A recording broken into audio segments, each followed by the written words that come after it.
Hi, everybody. This is Dr. Search. Welcome to another episode of Search for the Truth.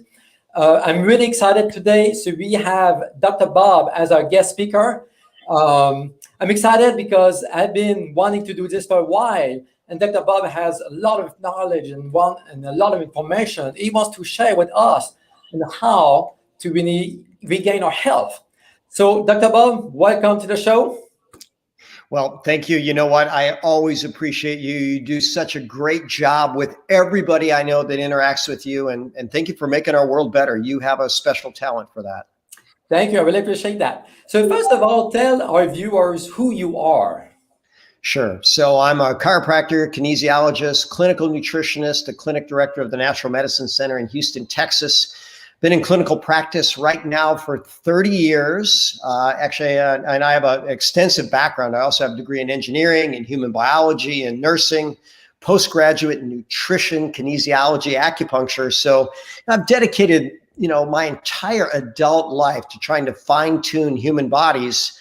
And like you, what I've found out is that nutritional medicine, functional medicine, detoxification, stress management, those are the things that really help people at every stage of the game.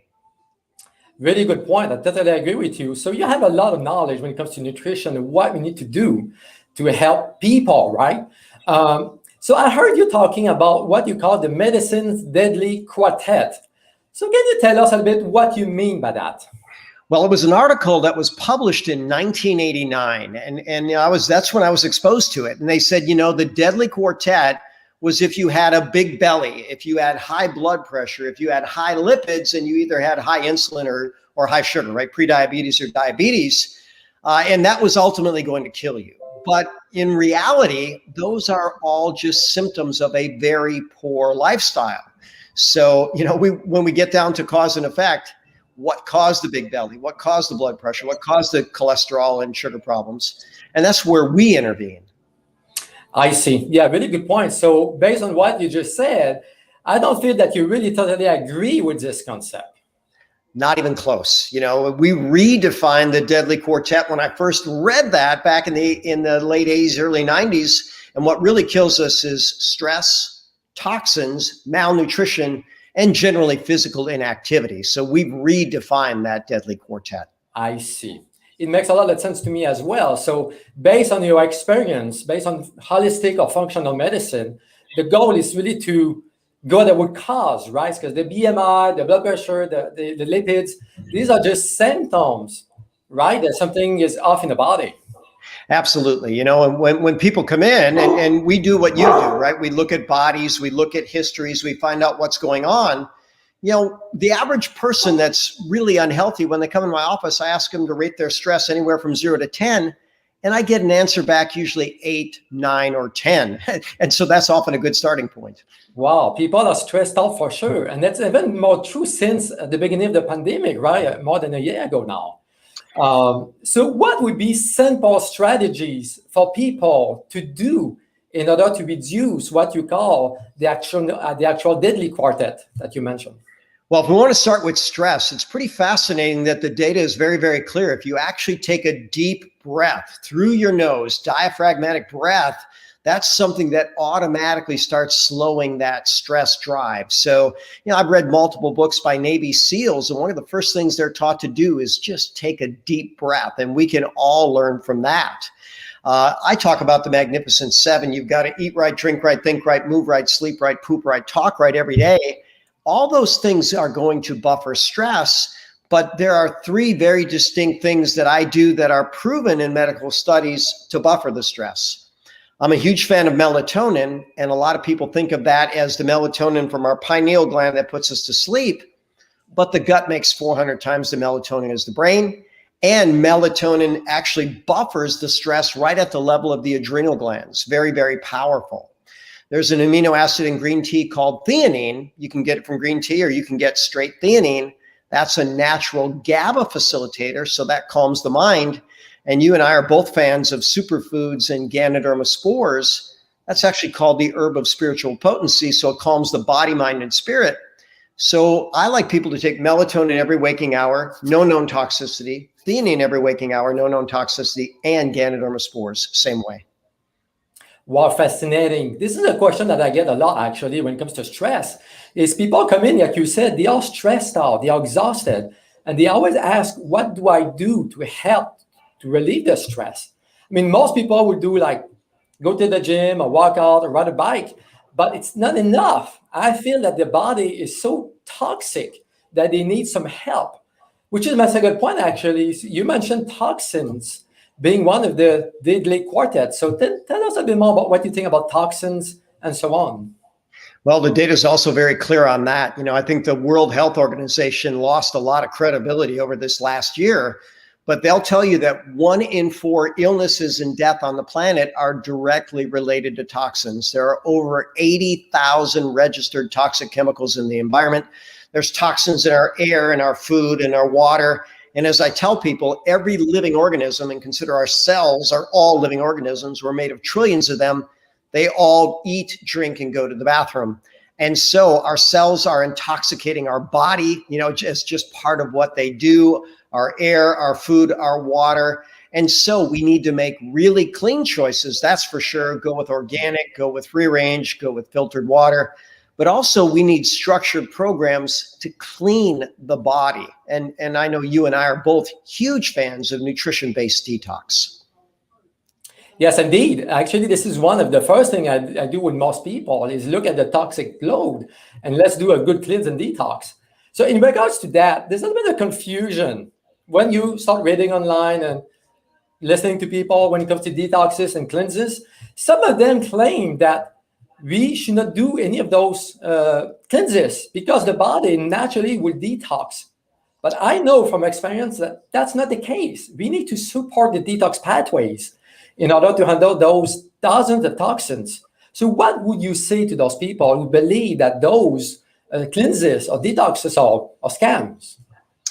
Well, first and foremost, if we go right back to the medical literature, it says the symptoms of chronic poisoning are fatigue, sleep disturbance, intestinal distress, allergy symptoms, headaches, confusion, and anxiety.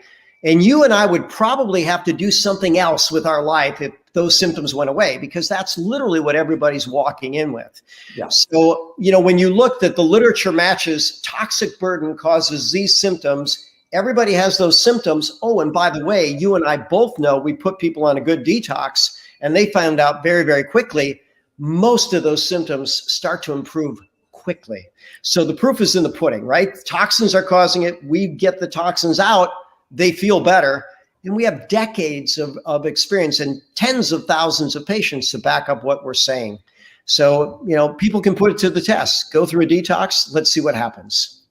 You're so right on this point. So every time we detox, people improve all the time.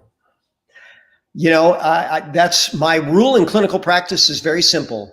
When in doubt, detox. If you don't know where to start with detox. Yeah. And, it is a universal starting point. I totally agree with that. So when it comes to toxins, toxins can cause a lot of damage to the body, right? It can lead to inflammation in the gut, for example, or it can lead to malabsorption. So this is another point that I wanted for you to talk a little bit more about malnutrition in this country. It's fascinating. If you go back 40 and 50 years, people said, well, malabsorption is a bigger problem than malnutrition, but that's no longer the case. We have both malabsorption and malnutrition. Stress and toxins both contribute to malabsorption, by the way. But when you look, some scientists found out decades ago that they could grow a big plant with 3 elements: nitrogen, phosphorus, and potassium. So that is still to date the top fertilizer in the world. But it takes 30 elements to make healthy plants, animals, and humans.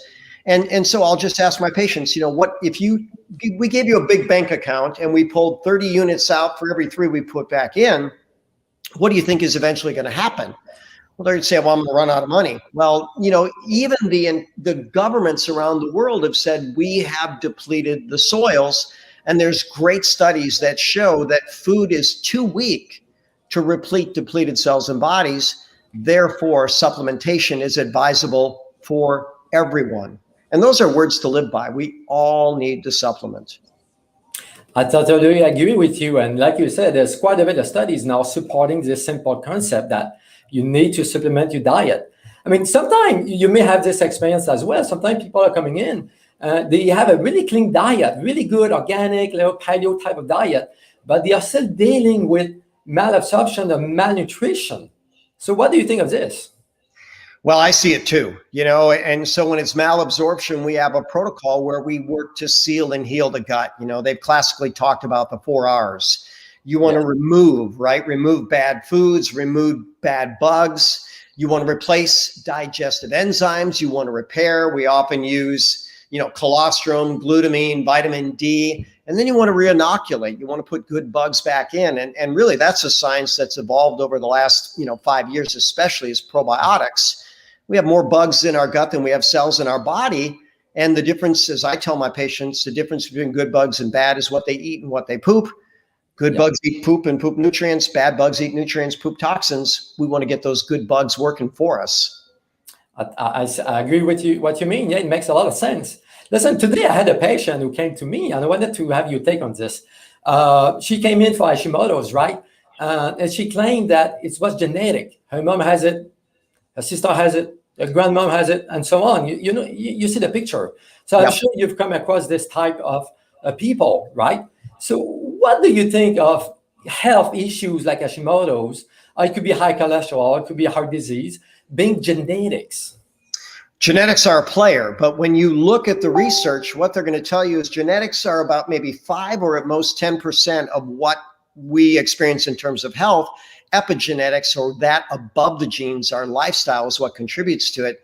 You know, the conversation I'll often have is, this patient will come in and let's say they're 37 years old, and I'll ask them, how was your thyroid for the first 36 years of your life? Well, it was fine.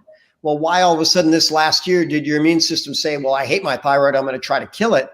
And that's really not what happens. The journal Autoimmunity says this: cell injury precedes autoimmune disease. It could be a toxin, it could be infection, it could be a food reaction, it could even be a physical trauma.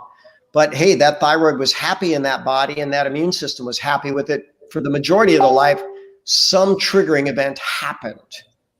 Yes, I totally agree what you're saying here. And on top of that, we know from different studies now that if the mom has deficiencies of toxin, the fetus or the baby may actually have the same deficiencies when they're born. So they may be transferable like this from mom to the baby. But at the end of the day, I believe it is a lifestyle factor. There's so many wonderful studies, and always what I tell people is that, we want our moms to be as healthy as possible before they even conceive.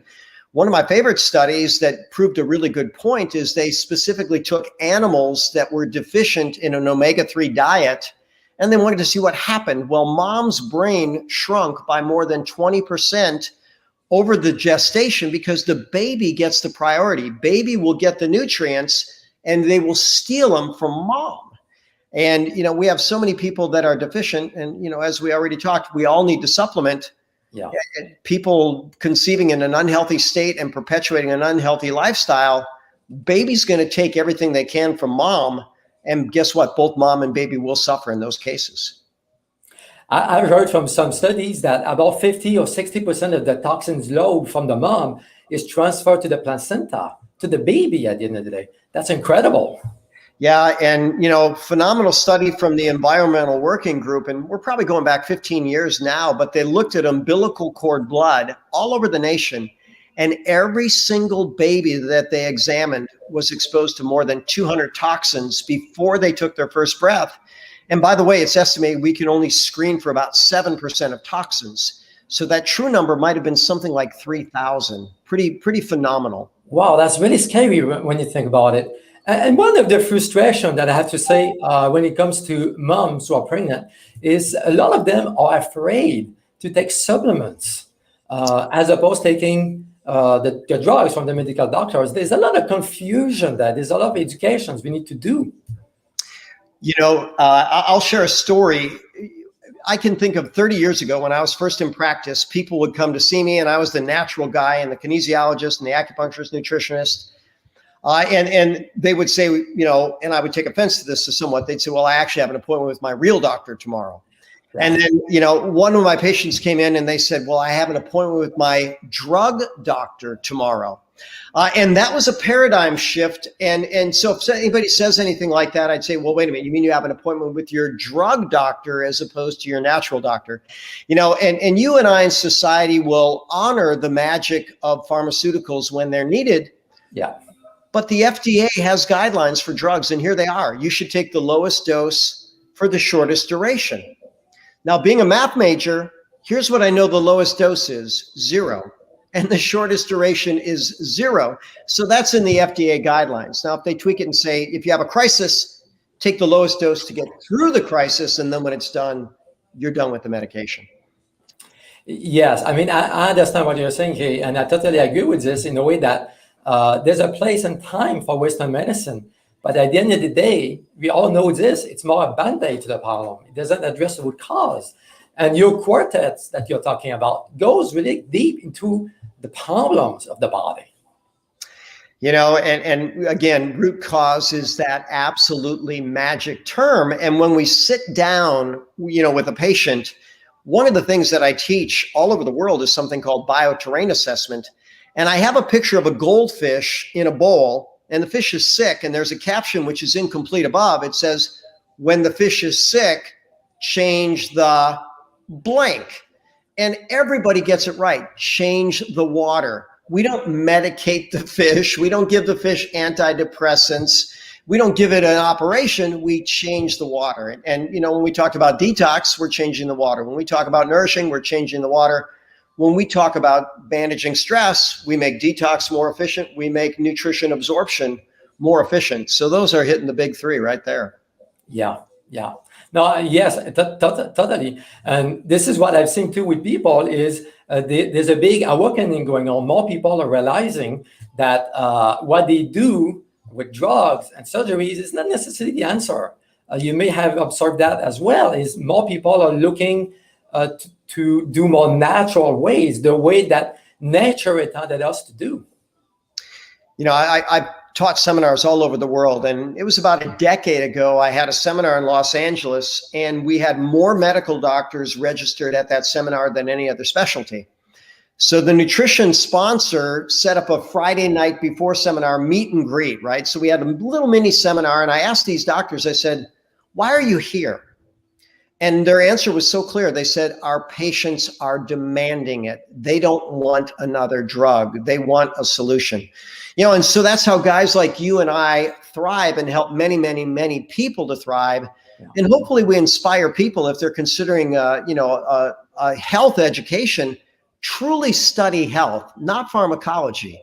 There's been a big switch. And it hasn't been to the good of humankind. We need people that understand pharmacology, but we need a lot more people that understand health. I agree. And we need to go back to the root cause, helping the body naturally. The only way to do it is through foods. That's the only way that I can see of. And you and I have seen the results in clinic. So it makes a lot of sense. So based on your experience, what are the major deficiencies that people today need to supplement every day? Well, I'm going to tell a story here. I was giving a lecture around 2000 in Orlando, Florida. And the researcher, Barry Sears, who had just finished his book, The Zone, and he was the keynote speaker. And he put up a copy at the time of the USDA food pyramid. And they had 9 to 11 servings of processed grains at the bottom, probably genetically modified gluten grains. And, as he went up the pyramid, it was a terrible pyramid. And his comment was, when he put that up on the board, he said, if ever there was a terrorist-like plot designed to destroy the health of the world, this would be it. So in that same conference, I created my own nutrition pyramid. And so here it is. The base of the pyramid is food. If God made it, it's okay. If man made it, stay away. And then Michael Pollan said, eat food, not too much, mostly plants. And I tweaked that. Eat food, not too much, not too often, every color, every day, clean food in a way that honors your genetics, physiology, et cetera. Then we have superfoods, right? And we've talked about superfoods. There's a website, superfoodforsuperhealth.com. I'm a huge fan of Ganoderma, also known as reishi, top superfood. So I'm going to supplement with superfoods. Then we have functional foods or medical foods. 80,000 PubMed studies on functional foods. These are foods that have an extra boost with a proven health benefit. Then we go with a broad-based multivitamin, multi-mineral, omega-3s, probiotics, and then a combination of D3, K2 combo. And really that covers the board. Now, some people may need a little more boost in one area or another, but that covers all the bases. So would you say that you recommend more a paleo type of diet based on what you said, no grains, no dairy products, and so on? You know, one of my mentors said there was actually many paleos, not just one. So people in the rainforest had a different paleo than the Aborigines, had different paleo than the Eskimos, had a different paleo than those in the Swiss Alps. And so paleo, yes, but specific to your ancestry. and so when you trace it back, absolutely paleo, keto, again, every color, every day, a good raw component, as clean as possible. And then we could also talk about intermittent fasting, right? Eat not too much, nor too often. And the science is very clear. Those strategies work very well for health and longevity. Really good point. Thank you for that. So if you would have to give one single advice to people to optimize their health, what would it be? Oh boy.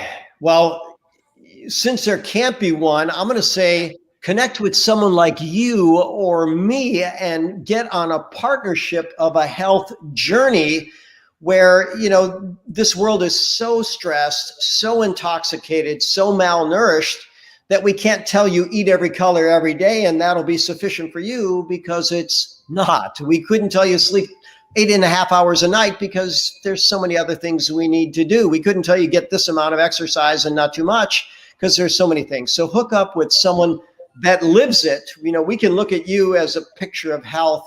I've certainly modeled it for my patients. I told them, you know, if your doctor's not healthy, you probably don't want to take advice from that doctor.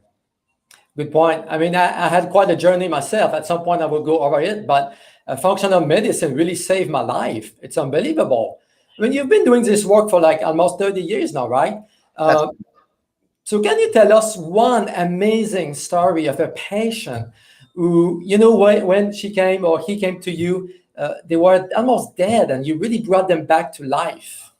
Well, I even have a video of this, and it's such a fun story. So I go back, 30 years ago, and there was a family at church.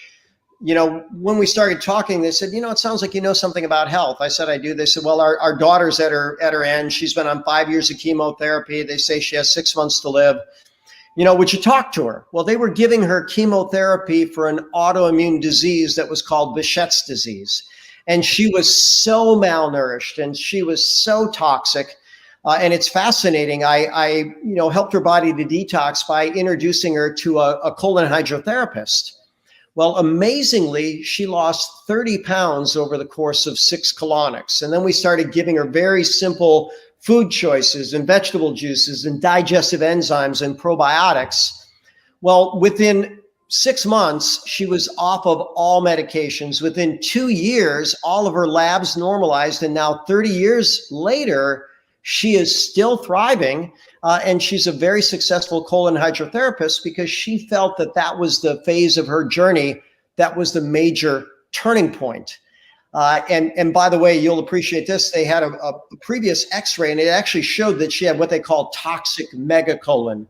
Her colon was so distended, and it just wasn't working. So her body was poisoning itself every single day.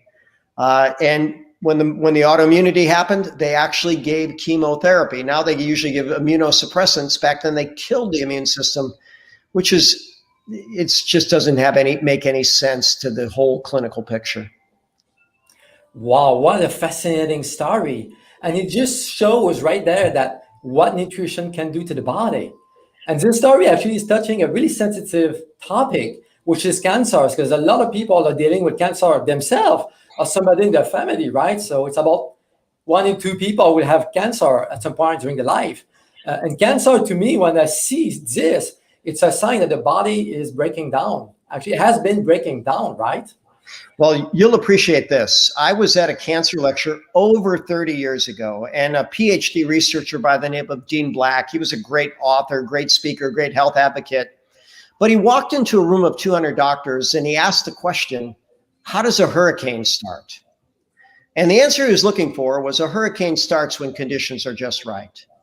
He then asked, how does a tornado start? A tornado starts when conditions are just right. How does cancer start? When conditions are right for cancer. And those conditions are low oxygen, low nutrients, high acid, chronic inflammation, and immune suppression, usually secondary to chronic distress. Then his next most powerful question was, how does cancer go away? And the answer is we change those conditions.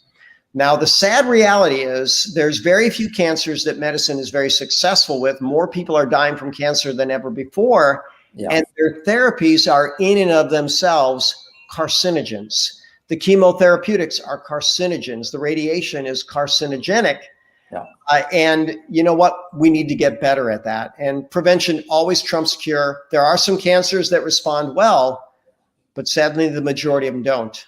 And that's where you and I want to get to that patient 10, 15, 20 years before they ever think about that happening and make sure that we change those conditions. I mean, it never really makes sense to me to use those really, really harsh drugs, those chemo drugs, to kill the body and hope that the cancer is gone without addressing the nutrition and the foundation of health. So at the end of the day, I think you have a good point. There's a way to prevent cancer. You don't have to have cancer, even though it may run in your family. And you can do something if you have it. Cancer, again, 5 to 10% genetic, 90 to 95% what we do. But on that point, you know, the thing I'll always tell my patients, you know, there's not a cancer that we can't kill. Very, very simply, we could take you and march you through a 5,000 degree blast furnace for 5 minutes and we'll kill every cancer cell. The problem is you're not going to like the side effects. So when we do very aggressive therapies, we have to protect the patient. And there are ways that we know if we alkalize the system, and you and I are big fans of that. The medical literature says this: we reduce the probability of metastasis, we reduce the probability of invasion, and we actually enhance the killing effects of chemotherapy. And then superfoods like Ganoderma are actually proven to reverse chemo resistance, protect normal cells, and enhance the killing of cancer cells. So somewhere in there, there's a blend that works best. And it's going to be some aggressive cases justify aggressive measures, but we always want to protect these patients. Yes, and I read actually somewhere that the success rate of chemotherapy is somewhere about 1%. So that's not really that high to me. So I think it goes back to helping the body at the foundation level.